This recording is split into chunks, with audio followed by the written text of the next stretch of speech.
I still remember that night like a scar etched into memory, refusing to fade. It was a Friday, one of those quiet evenings when you expect calm after a long week. The air carried the scent of rain, and our small apartment hummed softly with the city outside. She stood by the mirror, fixing her hair, that same careless smile curling her lips. "Just dinner with the girls," she said, glancing at her phone more than at me. "I won't be long." I smiled, or at least tried to, and replied evenly, almost teasing, "I'll be gone when you get back." She laughed, thinking I was joking, but I wasn't. For months, I'd felt the shift. The way she used to greet me at the door had vanished into silence. The little talks over dinner had been replaced by the rhythmic tapping of her phone screen. I told myself it was stress, work, maybe just a phase. But deep down, I already knew the truth. Love doesn't fade by accident. We'd been together 6 years, married for 4. I wasn't perfect, but I tried. I worked hard, listened closely, and planned small gestures to make her smile. Yet each effort felt like tossing stones into an empty well. No echo, no warmth returned. The distance grew invisible, like creeping fog. You don't notice it until it chokes you, until you can't breathe. That Friday, something inside me snapped. Not with anger, but with clarity. It was like realizing the house you've been repairing was never yours to begin with. When the door clicked behind her, I stood frozen for a moment, listening to the echo of her heels fade down the hallway. Then I walked into our bedroom and sat on the edge of the bed. Her perfume lingered, a sharp floral that reminded me how temporary everything had become. I opened the drawer and took out the small box holding the note she'd written me on our wedding day. "Forever starts today?" I stared at it long, then folded it carefully and slipped it into my jacket pocket. Forever had ended quietly, without argument or betrayal. Just silence. Just indifference. I began packing. Not everything, just enough to start over. My laptop, a few clothes, the framed photo of my parents. Each item felt heavier than it should. The zipper closed in my bag sounded like the period at the end of a long, unfinished sentence. By midnight, I was done. I walked to the apartment one last time, turning off lights, closing drawers, straightening the blanket she always complained I folded wrong. For the first time in months, I felt peace, the kind that comes when you stop trying to breathe life into something already dead. I left a note on the kitchen counter. Nothing dramatic, nothing bitter. Just 5 words. You were right. I'm gone. I placed my keys beside it, took one last look around, and stepped out. The night air was colder than I expected. I lingered by my car, staring at the building that once felt like home. It didn't anymore. It looked foreign, lit by someone else's life. As I drove away, I felt no anger, only relief. Maybe real endings don't arrive with shouting or tears, but with a quiet exhale and the rolling of tires towards something new. For the first time in years, I didn't check my phone. I didn't need to. I already knew what message would come, and I wouldn't be there to read it. By the time she returned, dawn had slipped quietly over the city. Pale light filtered through the blinds. The only sound was the click of the front door unlocking.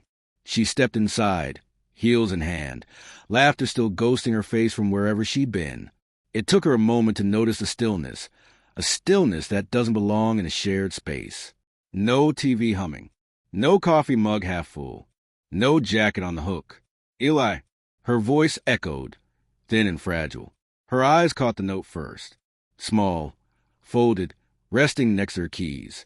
She picked it up with a smile, probably expecting something teasing or sweet. But when she unfolded it, the smile vanished.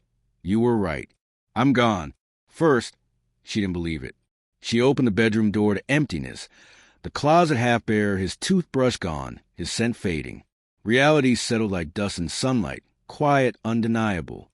She sat on the edge of the bed, staring at the space he used to occupy.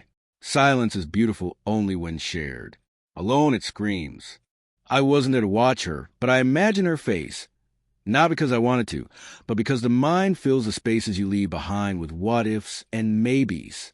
I checked into a roadside motel an hour away. The room smelled faintly of cheap air freshener and cigarettes, but it didn't matter. I lay on the bed, staring at the ceiling, replaying years like old film reels. Every smile, every fight, every time I told myself it would get better. I realized something crucial then. Love doesn't die in explosions. It rots quietly in the moments you dismiss as small. A missed call, a distracted glance, a forgotten promise.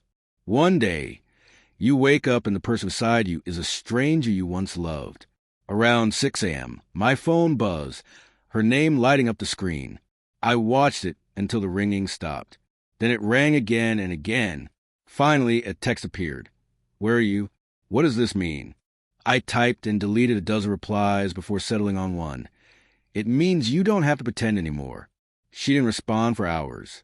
By noon, another message arrived. Please come home. We can talk. I stared at it, feeling nothing. The part of me that would have rushed back was gone, buried under months of quiet rejections. It wasn't revenge. It was self-respect finally waking up. I spent the next few days in that motel, working remotely, drinking too much coffee, sleeping too little. Each night, I scrolled through old photos. Her smile pressed against my shoulder, the way she used to look at me like I was enough. I wonder when that look disappeared, maybe long before I noticed. On the fourth day, I returned, not to reconcile, but to collect the rest of my things. She waited in the doorway, eyes swollen, makeup smudged. You really meant it, she whispered. I did, I said quietly. Can we fix this? She asked. I looked at her, same woman I fell for, yet completely changed. The distance wasn't measured in feet anymore, but in years of unspoken words. I think we both stopped trying a long time ago, I said. You just didn't notice when I gave up. She covered her face, sobbing softly. For a moment, I almost reached out, but I remembered how many times I had before, how nothing ever changed. Instead, I picked up my bag, paused at the door. Take care of yourself, I said. And next time, don't wait until someone's going to realize they were leaving. I walked away. She didn't follow. Outside, the sky burned orange, the kind of sunset that feels like both an ending and a beginning. I got in my car and drove forward, not to anywhere, just onward. People think closure comes from conversations, from apologies. Sometimes closure is just a moment you stop waiting for one. That night, I checked into another small town. New air, new silence. I sat by the window, phone face down, the world spinning quietly around me. And for the first time in years, I didn't feel like half of something broken. I felt whole, not because she was gone, but because I finally was